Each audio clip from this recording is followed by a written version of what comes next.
Aicha, welcome to Stanford GSB. Thank you for having me. I can't believe I'm sitting here. I'm not sure what you think you're all going to be hearing, but I'll try my best. Our View from the Top theme this year is Redefining Tomorrow. And we could not think of a more fitting guest than the CEO of Zoox, a company that's reimagining transportation, how we move in this world. And so thank you for being here. My pleasure. Thank you for having me. I'm blessed and really privileged to be working in this space. We have a lot to get to today, so let's dive in. I want to start at the very beginning. You have a really unique upbringing. You grew up both in Senegal and in France and started traveling back and forth between the two from a very young age. How did these diverse experiences influence you? Well, several things. First of all, there is an element of luck. I really thank my parents, my dad for being in the telecommunication space and seeing from a very beginning what technology could do, because believe it or not, those companies back then were laying cable under the ocean and connecting the world. And then, but also seeing differences. You're in Paris and you see what's possible, and then you're in Senegal and you see what's less possible, back then at least, and technology played a major part in that. And then my mom, for reminding me that even though I like to tinker with things, I like math, I love philosophy. There's a reason some of the best or most known philosophers are mathematicians, or at least that's my story and I'm sticking to it. She reminded me it's all about people. Technology is in service of people and it's also developed by people, so you also need to learn about people and what makes them tick and how do you get things done and how do you seek to understand. Now, the interesting thing with my dad is from a very young age, he pushed me towards STEM. And he wanted me to be an engineer, which I became. But I think from a social standpoint, he had different expectations. He wanted me to essentially compartmentalize, like being super sort of critical in my thinking and my reasoning, but except when it comes to the social aspect of things, right? You marry a Senegalese guy, he's going to tell you what to do, and you be a good girl. And that's not what ended up happening. What ended up happening is that it also shapes just how you live your life in general. And around, right after the baccalaureate, we started having a falling out a little bit because he wanted that little girl that he wanted, and she was gone. And she saw everything through the lens of engineering and technology, which is, in a way, how I ended up in the US, to get away, but in a loving way, from him. And that took a little bit of negotiation, but we finally got there, except that I didn't realize school in the US was so expensive, so you kind of needed to agree with him on some things. Yeah. And one of the things we agreed upon was that I would go to DC, because he felt that what he failed at doing while I was in France, he was going to correct by me being in DC and around. The World Bank and IMF are in DC, and there are a lot of, he had a lot of friends, and he felt that they would keep me in line, basically. Yeah. But it didn't quite work out because I met this American boy. Oh. And ended up getting married, and we're still married, and we have 2 kids together. That is beautiful, and then the rest is history. The rest is history. He passed away during COVID, actually, but we did make peace. I mean, he's proud of me. I know he's up there smiling at this point. Yeah. I know he is very proud of you, and I know he was very influential in that decision to moving over to George Washington University and studying computer engineering there.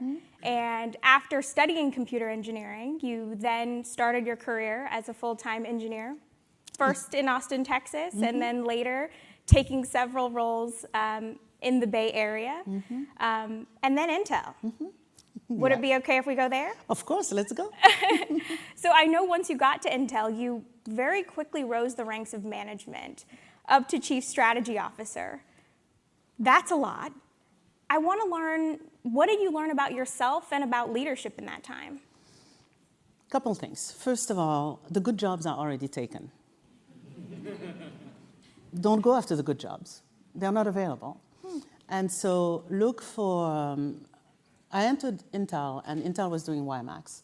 By that time, I had sort of built my career around wireless.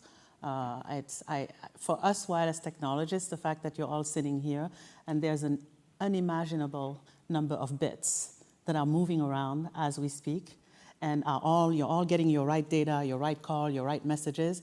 Believe me, some 20 years ago, we were dreaming of this moment, but we weren't sure we were going to be able to make it happen.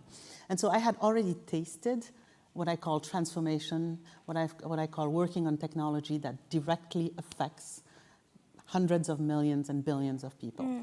So I go into Intel because I happen to live in Portland, Oregon. Back then, Intel was looking at doing stuff in the wireless space via WiMAX, which is why I was hired.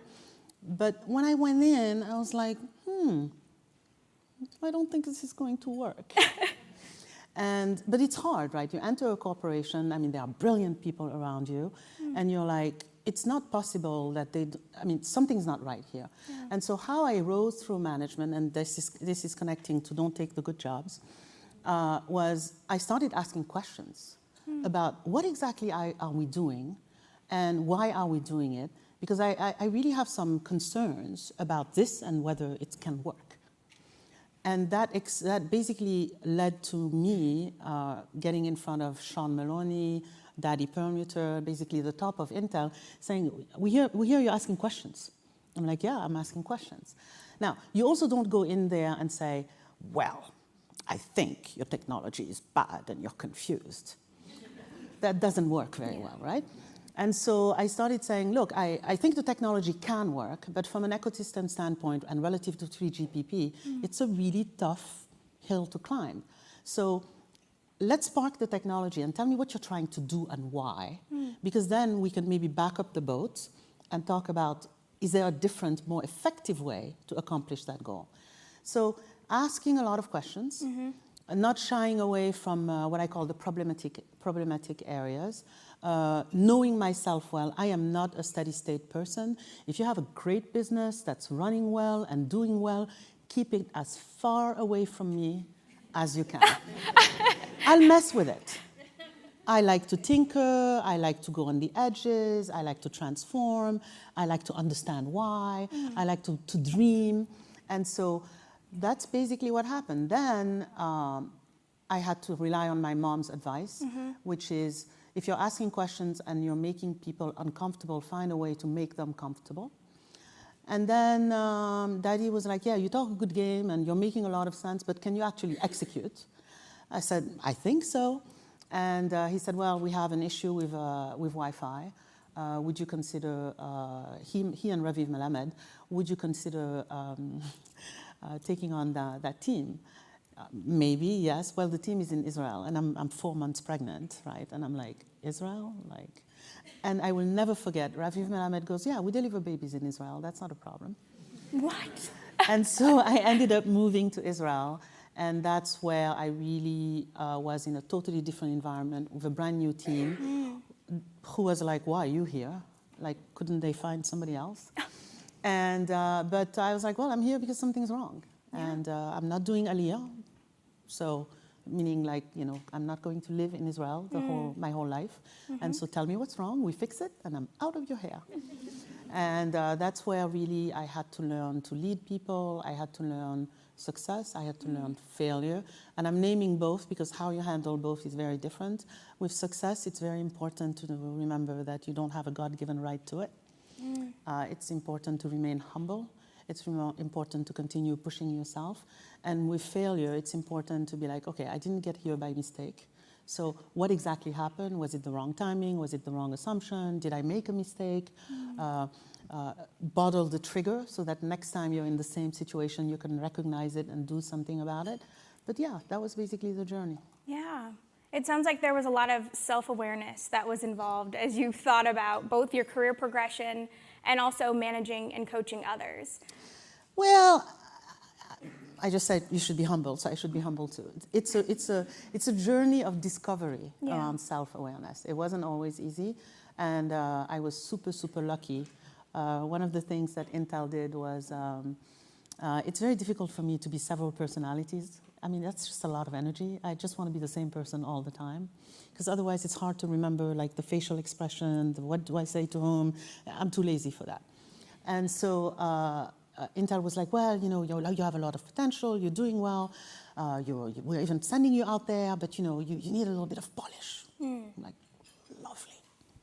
We're gonna get you a coach. Okay. So I was like, oh gosh. So the first few coaches they sent me, the good news is they let you interview the coach to see if there's a connection. And the first few, well, it didn't go very well. Because they start with, you know, what's your 5-year plan? I actually don't have one. If I'm alive and happy, that's a good start. Well, you know, why aren't you saying you want to be a CEO? I'm not saying I want or don't want. That's not what I'm focused on. Mm-hmm. So it was just like, and I felt like, what about you learn me, and then we go from there. So eventually somebody in HR who knew Marshall Goldsmith said, oh, I think he would be the right coach for you. Mm. I Googled him. I was like, he's got bigger fish to fry than me. But we met and fell in work love with each other, and he pushes me on the journey of self-discovery. In what way? What does that look like? So I had a very difficult decision to make, at least in my head, some years ago. I was hesitating between staying at Intel and going to do something else. Mm-hmm. It was at a very difficult time. Lots was going on. And I was really having trouble making that decision. I was driving my husband crazy. I was probably driving Intel crazy. And so Marshall, we were talking about it, doing the pros and cons, and I'm just whining and making it sound like all about, he calls it all about me. And so he calls me up. And he's like, do you have a mirror, a big mirror at your house? I'm like, yeah, actually, I'm standing in front of one. He's like, go in front of the mirror. So I go in front of the mirror. He's like, repeat after me. I'm like, yes, life is good. I said, yes, life is good. In the grand scheme of things, I'm lucky. In the grand scheme of things, I'm lucky. There are no bad choices here. There are no bad choices here. Make a choice, stick with it, and move. Make a choice, stick with it, and move. Okay, let me know when you've done that, and we can talk about the choice you've made and how do we make that work. That's sort of like, you know, or he makes me, sometimes I'm just like, he's like, get out of your own head, like, move on. So he's very loving, very tough, but he does not allow you to hide from yourself. Wow. At the GSB, we actually place a lot of value on executive coaching. Some of us have coaches, others are taught to coach. What advice, as you think about the role executive coaching has played in your life, what advice do you have for us as GSB students as we think about how it could play in our development? Look, my assumption is that just from a probability and statistics standpoint, you're all going to be successful. And I'm please asking you to trust that and to remember that. Stop panicking about it and driving yourself crazy about it. Just put one foot in front of the other and go do. My biggest advice is, because you're going to be successful, it gets lonely. It gets confusing. It gets scary. There's a little Aicha at night, she talks to you, and sometimes she talks to me, and sometimes, you know, she's not easy to deal with. And so find somebody who you can have intimacy with. Find somebody who, when they talk to you, whether you agree or disagree is not even the issue, you will hear. You will listen. Find somebody who you feel comfortable talking about the worst part of yourself with. Because that intimacy is really what is going to help you and the coach go after what matters to you. Otherwise, you're just getting a consultant, and that's not really going to lead to achieving the greatest potential possible. Wow. And I know Marshall is someone who continues to work with you today. He has been very powerful in coming along your career journey, and so I actually want to transition and talk about your next move, which was Zoox. So as you were leaving Intel, you had options. There were several companies showing interest in you, and you also had very specific criteria for what you wanted out of your next role. So tell us, why Zoox? So first, I have to go back to that other moment. I disappointed a lot of people in making the decision that I made. And you know, guilt and regret is something you need to learn to handle. And it stayed with me. Now, I made other people also very happy, to be fair. And I sort of had a one-on-one with myself. And I said, okay, what just happened here? And what conclusions do we draw? And one conclusion that I was like, I don't think I'm going to go to another big company. at the end of the day, they're about all the same. There's a script, there are players, agendas. I mean, so I was like, I just don't want to do that anymore. And then that led to, well, then what do I want to do? Mm-hmm. And one of my good friends in the executive recruiting space said, well, have you written it down? And then I said, Marshall, they're asking me. He's like, yeah, I think that's a good idea, because let's not go through that drama again. Yeah. I said, okay, fair. And so first thing is I wanted to stay in the Bay Area. Because at that point, I had moved my kids a lot, and it took me a while to understand that even when you're moving neighborhoods, your kids count that as a move. Like if the soccer team changes, or if the friends change, that's a move to them. And they had like tabulated all the moves, and they were done. And they were teenagers, and I owed them that. That was thing one. Thing two, I did not want to go to the public sector, or to a public company, mm-hmm. because I can't keep my mouth shut. And so I knew if I went to a public company, it's back to investor calls and go talk to this press and go to this big event and buy a lot of expensive outfits for the event. And I was just like, I want these next 4 to 6 years for my kids to be about them, and to not, I just wanted that privacy and that intimacy. Then I was like, okay, if I'm going to a private company, I am not a founder, mm-hmm. but I'm also not a classic corporate executive. I'm like that in between. And so I was like, I don't want to go to a private company where the founders are being told they need somebody like me. I want to go to a private company where the founders have decided that they want somebody like me. Mm-hmm. Then I wanted to be impactful technology. I mean, nothing against, this app or this thing, but that's just not, I wanted to do something that was as big or as fulfilling as what I tasted during the wireless journey. I wanted it to be really societal and transformative. Mm-hmm. And then I wanted to make sure that when it happened, I had a work-love feeling, like an excitement. And truth be told, when I heard about Zoox, my first reaction was, yeah, but no. Sounds complicated. Why is that? Well, first of all, I mean, you can, these days, when they tell you about a company, you go do some research, and, there were some interesting things. Okay. One co-founder wasn't there anymore, mm-hmm. and so, that only happens when things are complicated, let's put it that way. The second thing was, I was like, this is going to take a lot of time and capital. Mm. And then the third thing was, I wasn't sure that there's a lot of tech for tech here. There's a lot of chasing the valuation and chasing the headlines and hoping you're going to be the next, the few names. And I wanted to do something really meaningful. And I didn't know for sure if that company was embarking on that complicated, that expensive, and that critical of a technology and product. I wanted to make sure people were serious about it. And I didn't know because I had not met the people. And so again, back to Marshall, he was like, well, it ticks all the boxes. It's just there are some things you're not sure about. Well, we go talk to them. So talked to a few board members, and then met Jesse Levinson. And I met him, actually, we walked around Zoox that day. So I got to see the energy, and people were working on the vehicle and everything. And within about 15, 20 minutes, I was like, wow. I got the feeling and the tingle, and I was like, let's go, let's do this. Yeah. You talked a little bit about some of the dynamics there with the co-founders. Mm-hmm. I want to touch on that a little bit more. Joining Zoox as the first CEO after a co-founder, you did navigate what many would consider a challenging transition. Mm-hmm. For GSB students in the audience who may step into leadership roles at existing companies, how did you establish your place and set expectations at Zoox? Well, first, in my mind, you do that before you join the company. And so once I started thinking, Zoox is it, probably, I spent a lot of time with Jesse. We had dinner, lunch, we talked. I must have sent him, I don't know, hundreds of, maybe tens of emails. Anytime I had a question, we texted.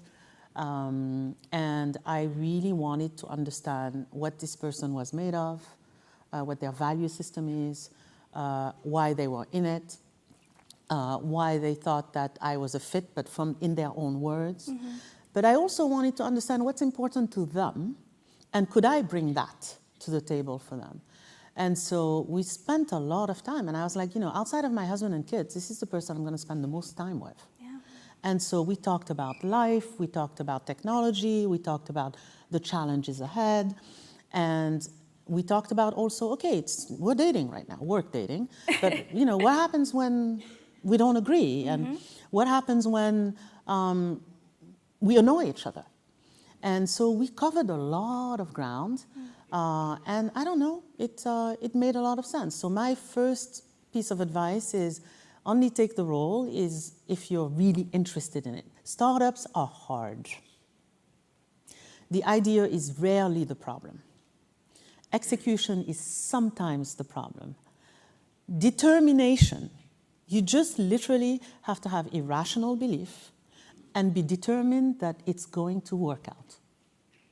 And when it's tough, you find a way, you make a way, you back up the boat, you reassess, you pivot. And so if you don't have that irrational belief and pull, don't do it. But if you do, now in the conversation, understand what type of founder you're dealing with. Ask some of these questions that I've just gone through, and ask yourself very, very honestly, can you provide that, and will you have the generosity too? Does that make sense? That makes sense. And if you do that, then you can do anything. If anything, now, Jesse and I have the opposite problem, which is like people are like, oh, you guys agree all the time, or it's intimidating because it's impossible to convince you of, but once the two of you start going, and I'm like, yeah, but that wasn't built overnight. That was built over a certain period of time and working together, having generosity. Because look at it from my standpoint. It is probably not wise to walk into Zoox and alienate the person who knows the most about it, because they are partying over in the corner because some lady showed up and she's like, hi, I'm the boss now. That doesn't work. Right. You have to create that partnership. You have to create that give and get. And we have codes like, if he says, I don't feel strongly, or if one of us says, I don't feel strongly, why pick a fight? Just pick one way over the other. Or if one says, I feel strongly, we talk about it. There are times, I think we've talked, for hours and hours. And I think genuinely we've annoyed each other maybe a couple times in 5 years. Wow, that's pretty impressive. Just a couple of times in 5 years. Well, I know you talked about determination, and that is a theme that definitely came up after you spent, those first few months really establishing that partnership. In your first year as CEO, you helped sell the company to Amazon for $1.3 billion. How did you approach this major deal, and why was Amazon the right fit for Zoox? So first of all, I'm neither confirming nor denying $1.3 billion. Okay. Just Noted. So we're clear. Noted. Good. Thank you. Second, there were a bunch of us. I played a role, but others did too. Look, we are at Zoox. I don't want to turn this into a marketing pitch because it isn't. We're in love with what we do. Yeah. We are committed to what we do. We are committed to each other in getting it done. It's one of these products where it's not about which team got an A. It's about collectively making sure that no team gets an F, because it's a vertically integrated, safety critical product where you're always as good as your last release. It's also from the ground up. So you have a diversity of skills, background. One day you're talking to, somebody about brakes and powertrain and battery, and the next day you're talking to somebody about, perception and planning and control and AI. And start counting how many times I say AI. I'll try to keep it low. And so at the end of the day, it's really about, we're just in love with what we do. So we're committed to getting to market. We don't want to be a demo. We really dream of this world, and I might not be there at that time, but this is a legacy role where we dream of this day when a service that people already like today, it's just we will provide it in a better way for the customer, for society, for cities. We dream of that day where it's just going to be ubiquitous, where the term moober, mommy Uber, will no longer exist. Okay? So now, in doing that, it also takes a lot of capital. It's safety critical, so schedules are they're not very deterministic, because the trigger to launch or to do anything is rooted on not just the functionality, but on the safety case and proving it out. And so at the end of the day, when we looked at all this, we said, it'd be good to have a great partner with us.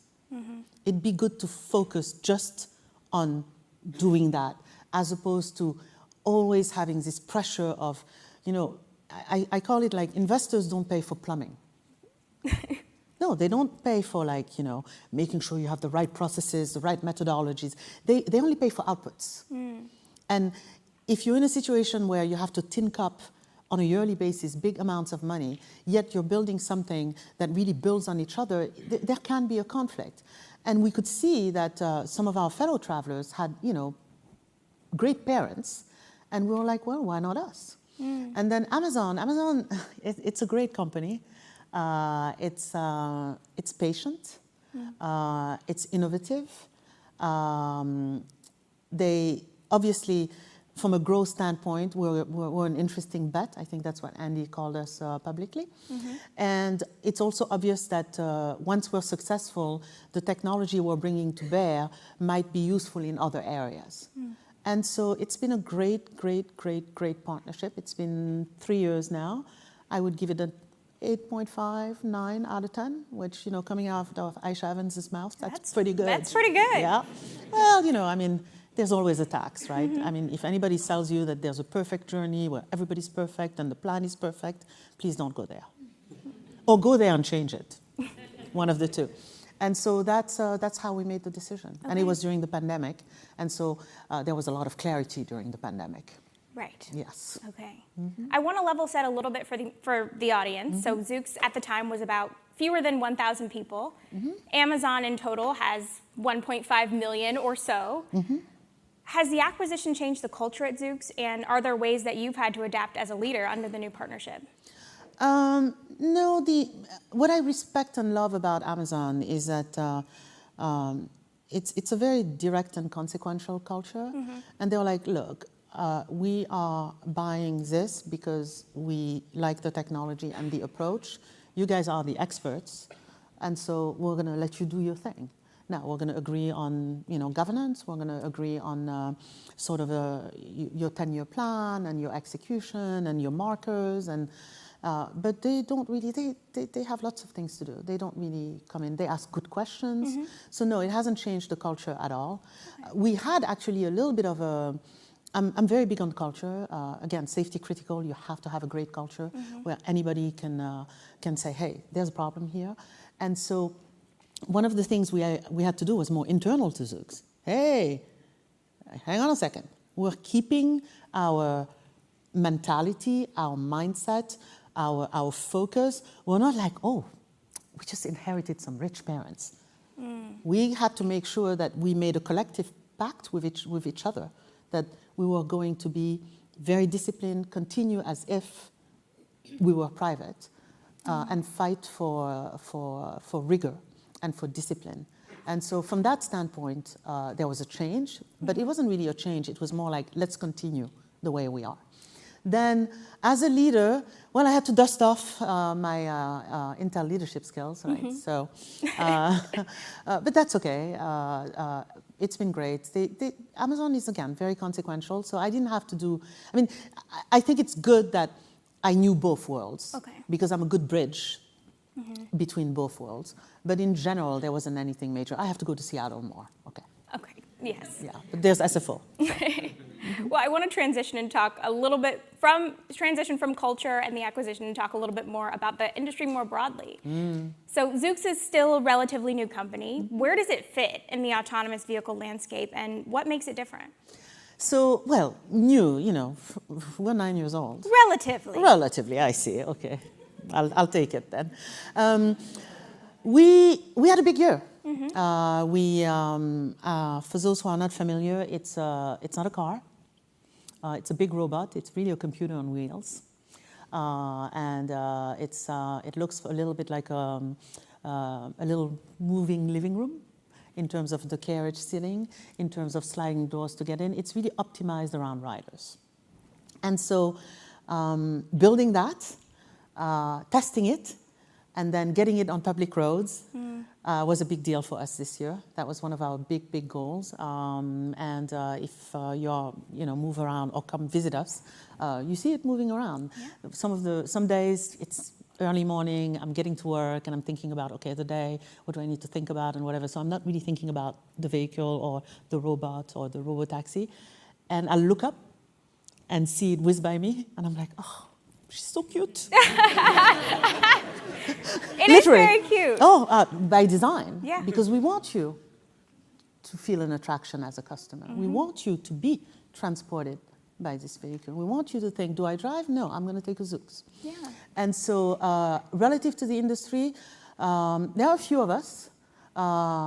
It's a small circle. We talk to each other. We understand each other. We have different approaches. Obviously, for us, we started thinking, what is the best way to deliver the best experience, or at least a better experience than people have today, getting in a stranger's car. We all do it, but that's different.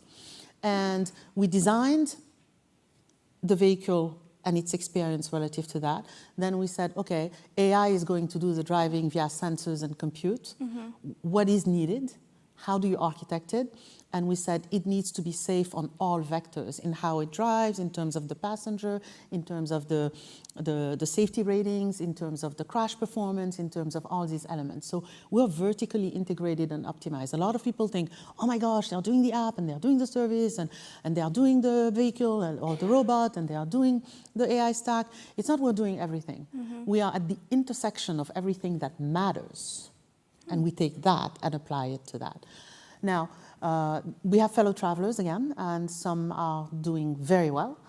Some are experiencing challenges right now. But what we're committed to is that this is going to happen. It will take a little bit more time probably than people would like, but it's always like that with a big disruptive technology. Autonomous vehicles have been a topic of conversation for many years, but they're still not as common as we'd like on our roads. Help us understand why that is and what some of the major obstacles are. So, how many of you have heard of there are 43,000 fatalities in the US due to car crashes?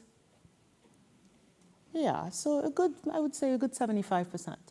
How many of you have also heard that collectively in the United States, we human drivers drive 100 million miles per single fatality? Well, you did. Yeah, don't worry, you'll get your A. We know you did your research. Right. And therein lies the problem. The part about the 43,000, meaning respecting the rules, not being drunk, not being sleepy, not being distracted, that part computers and AI they're just good at that. The part about 100 million miles, I mean, think about it for those of you who have engineering backgrounds, right? You cannot test through 100 million miles, right? You have to have a quantifiable safety case based and rooted in math, in probability and statistics, in fault trees, the system engineering discipline of aviation, and you're only as good as your last software release. Second of all, there are so many scenarios and a tail end of it. So yes, we use simulation, but there's always potentially some scenario that, it's almost like it's more important to know not just what you know how to handle, but do you know what you don't know how to handle and how you would handle it? And that is what makes it extremely hard. And second element is, yes, we probably, over time, will have more regulation. I mean, there's a reason FAA exists, right? We all get on planes because in the FAA we trust at the end of the day. But at the end of the day, when you look at trust of consumers are not going to adopt these as a mode of transportation if they don't trust the safety, and not just because the company said so, but because there are other environmental elements that almost implicitly say it is so. And that's why it's hard. I want to talk about safety in more detail.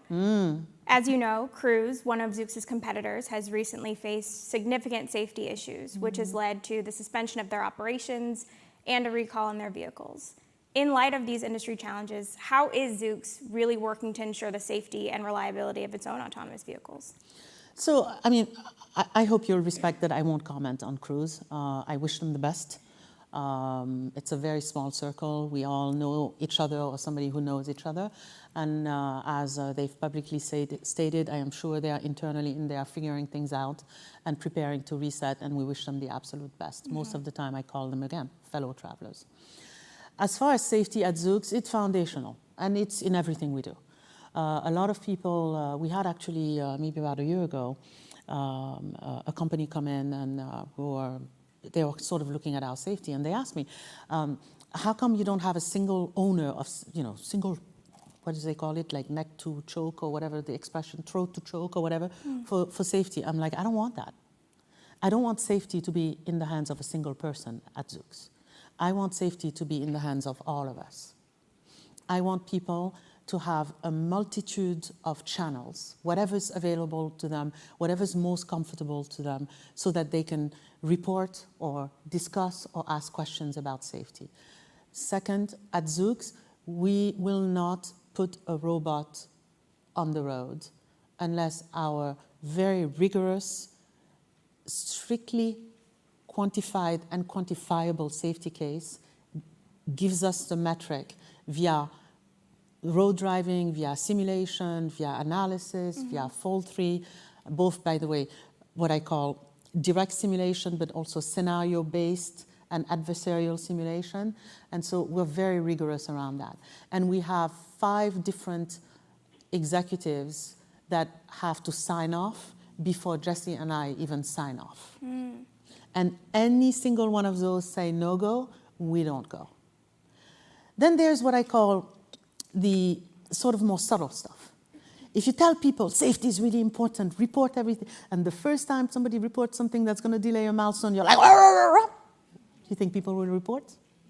No, they won't. That's not the way people are wired. And so we try and be very open around that, and we encourage, and we're on public roads. Sometimes a couple things have happened where we're like, hey, somebody said we need to pause and analyze what happened, replay simulation, look at the scenario, look at the code, look at the results. And so that's really, it permeates through everything we do. Now, in addition, there is all of the safety that we've, because again, we think about the rider, we think about the vehicle or the robot, our airbag system. So we have over 100 safety innovations that are specifically for this robotaxi, because we know what's at stake. The amount of redundancy we've thought about. A lot of people say, you have a lot of sensors. Yeah, we do. Yeah. Because we want to give ourselves all the chances on perceiving the environment around us and the interactions, and also having redundancy around that, but also being fail operational and fail safe.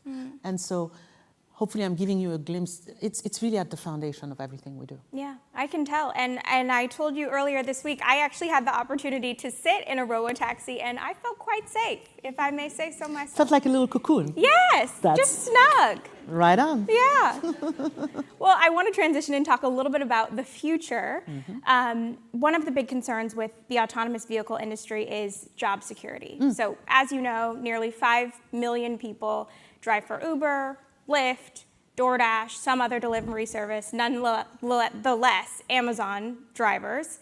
How is Zoox thinking about the potential impacts on society as it relates to job displacement? Okay, so I'm going to take it again back to telecommunication, right?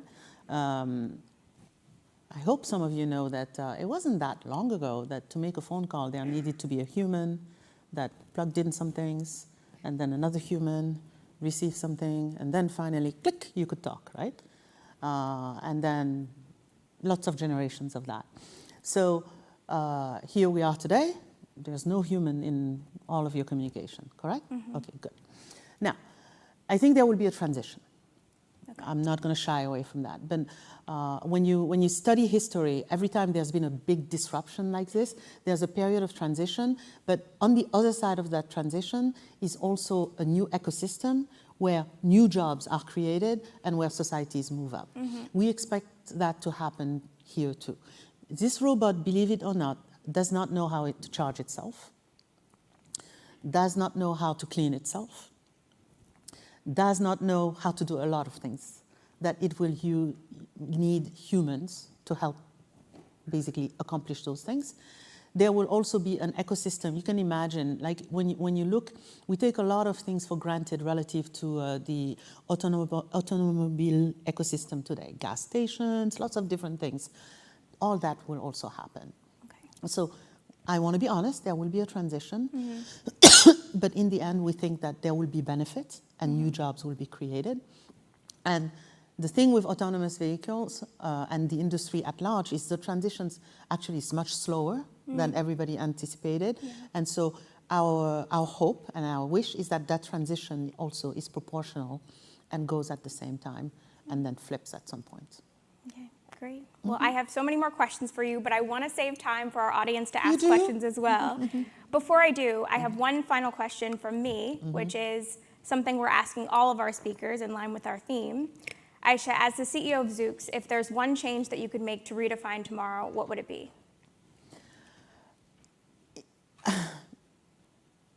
It's not realistic, but it's still, you ask, if. Yes. I wish we could take a pause and clean up the internet before we embark on this wave of AI we're on that's irreversible. I know that's probably not possible, or maybe it is, I don't know. But I wish we could do just a quick sweep and clean up before we let things loose.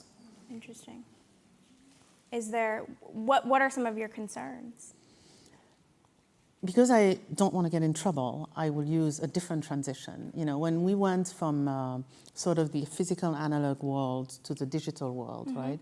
You used to have to go to the library and read books and all. The beginning of the data set was a lot cleaner. The megaphones were a lot smaller. And right now, in that transition, plus with other technologies that have come in, we have a lot of clutter out there that is borderline dangerous. And again, I'm not talking about censor here. I'm for all opinions and views. That's, we were talking in the green room about Plato and Socrates. They are the foundation for me. When I sometimes get confused, I reread the Republic just to kind of ground me. And but we have a lot of mess out there that to the uneducated or to the unaware, there's a potential for trouble. And unfortunately, we're not going to clean it up. But at some point, we will have to pause in some way or form and clean it up again. Because over our history as a human species, eventually, at inflection points, we do the right thing, which is why we've survived this long. But I wish we could just pause, just a couple of weeks, clean some things up. Yeah. Well, thank you for that answer. We'll now open it up to questions for our audience. I just wanted to pick your brains on autonomous vehicles, and do you think this is a solution to a U.S. problem, or do you see this also transferring to Europe, where cities are much more connected with public transportation, or to Africa and emerging markets where the roads look very different than the U.S., and in terms of also its affordability there? Of course, I'm going to say I don't think that it's a solution in search of a problem, because I value my time. So I'm sure you expected that answer. Look, I think that it depends on where you are. The one thing I know is that in general, it's a very inefficient system today. It's not a very connected system today. I mean transportation. And it hasn't really seen a revolution or transformation for a while. And at scale, meaning as more people come up societal levels in terms of buying power, there just aren't enough roads. We're going to fry this planet, all of the things that you hear. So I think that it's inevitable, but it will look different in different places. And so, Americans love their cars. So if we get to a point over a few decades, no, it's part of the fabric of this country, let's face it.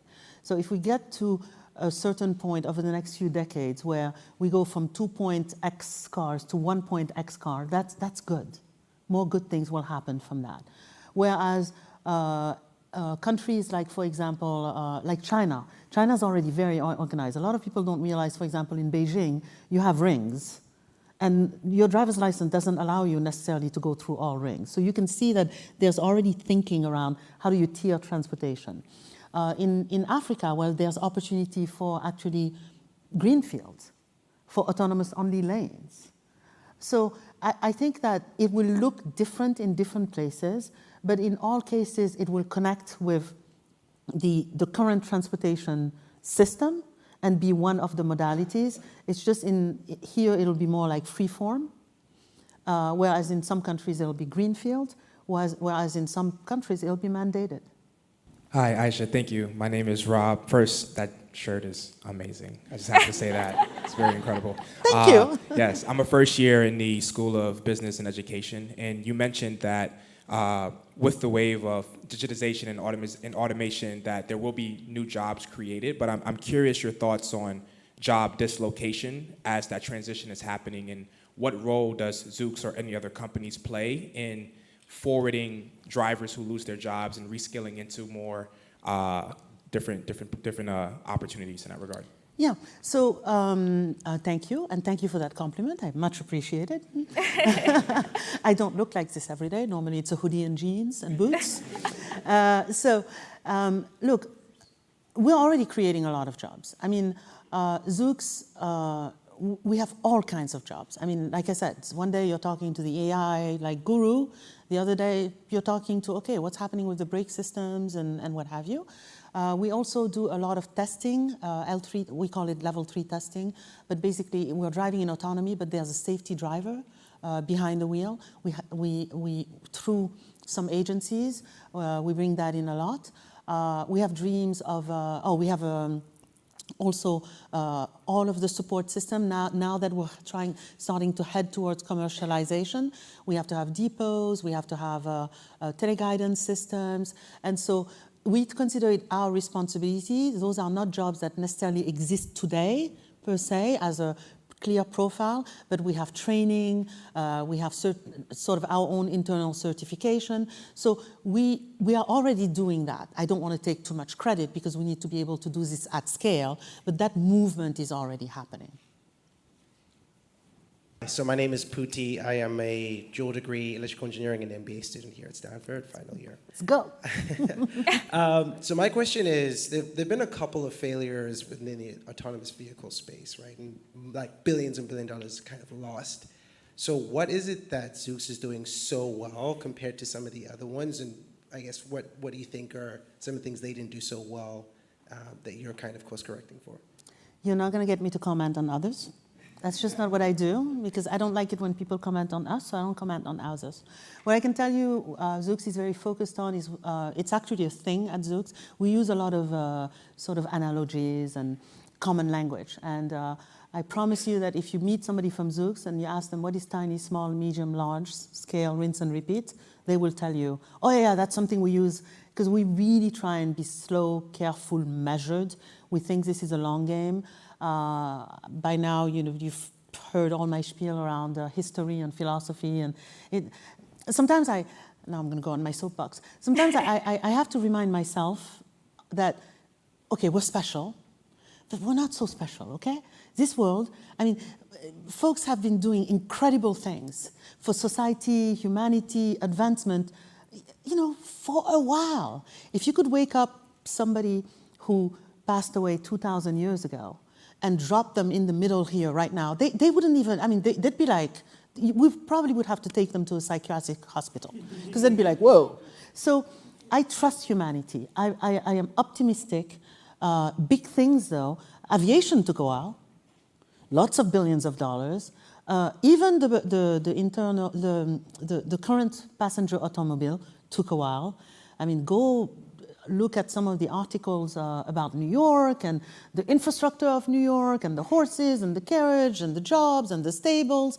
At the end of the day, you have to be measured You do have to have irrational belief, otherwise you don't start. Sometimes at Zoox, I'll run into somebody who's been there for a long time and be like, oh, I'm really sorry that we didn't do X, Y, Z. I'm like, well, if you had thought of doing X, Y, Z, you wouldn't have started Zoox, or you wouldn't have been that early. Because there are phases. And I think what Zoox is doing really well is slowing down, understanding the weight of what we're doing, and being very measured along the way, knowing that this is a long game. And still very early. Hi, I'm Tiffany. I'm part of the Trailblazer cohort of the LEADS program. Thank you for your thoughts on the AI. It's really hit home on, I think that Pandora's box might have been already open. My question is on, you mentioned you were only irritated with your partner a few times. I'm wondering, as someone coming up in the ranks, how much should you allow irritation or one-sided generosity before you move to something else?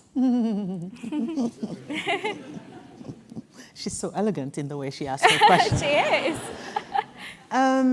Look, first of all, I want to make sure we've irritated each other. So, just so we're clear. Yes, I get mad. I think that's what you're asking. I get annoyed. I'm on a journey. I try very hard. I also know my triggers. Everybody at Zoox who interacts with me will tell you that Friday, 5 p.m. is not the best time to be having a difficult meeting with me. Or if you're going to have it, then I have to really prepare myself, because by that time I'm exhausted. And I'm also thinking about, okay, it's the weekend, and your kids, now they're teenagers, they don't care, but there's that middle period where they're like, oh, that's kind of interesting how you only have energy for work. And so literally, I think about Friday as, okay, glass of wine, that part is good. The part that's not good is like showtime at home on Saturday. But in general, I try really hard to treat people how I want to be treated. An extra point if I understand how they want to be treated. I have a rule of 3. After 3, come on, it's not working. I try and encourage with saying, I'm not afraid of mistakes. But let's look for new mistakes, which is code for old mistake, learning, what do we do about it? But yeah, occasionally I will lose it. If I lost it in a way that I'm really mad at myself for, and I usually know, because my best performance review is essentially every night, if I can't sleep. I'll go apologize. There's somebody at Zoox who very early on caught me in a moment. I was tired, I was stressed, and I was not proud of how I acted. I went and found that person. You can imagine when they saw me coming, they were like, oh gosh. But I said, look, I'm really sorry. I lost it. I will try to do better. I can't promise perfection. But there are also times where people are like, wow, you were ruthless. And I'm like, yeah, it was needed. I felt like unless I did that, we were not going to have the conversation. Whoops, sorry. The conversation we needed to have. What I can promise you, though, is I'm loving. Because I do think that's another thing from Marshall and Alan Mulally in particular. To do what we do, we have to love what we do, but we also have to love each other.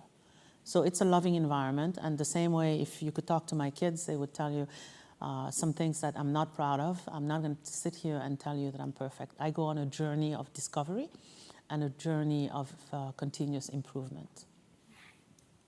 Awesome. Aicha, it's View from the Top tradition that we end every single interview with a series of rapid-fire questions. Okay. So I'm going to make a statement, and then you will fill in the blank with the first thing that comes to mind, and we'll go really quickly. Okay. The dish I was best known for when I owned a restaurant was? Oh, easy, Chebujan.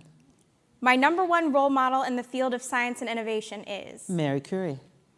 My favorite way to spend time outside of work? Be a bum. My dream robo-taxi co-passenger? Nelson Mandela. And one piece of advice I wish I knew earlier in my career? Take a chill pill, it's gonna be okay. Aicha, thank you so much for joining us at View from the Top. Thank you.